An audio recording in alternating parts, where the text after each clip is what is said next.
nak dulur isih keluarga kelawan jeneng kita tunggal darah kelawan jeneng kita Bima Suci yen pancen kaya mangkono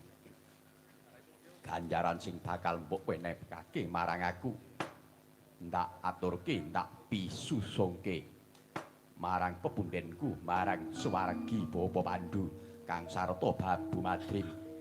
sing dinane iki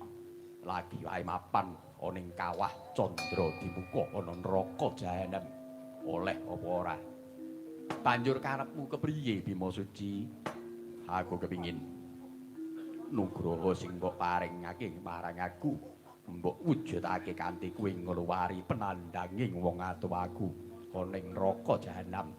entasna wong atuwaku Bapa Pandhu kang sarta Babu Madrim angkaten ana ing swarga tunduk iya yen pancen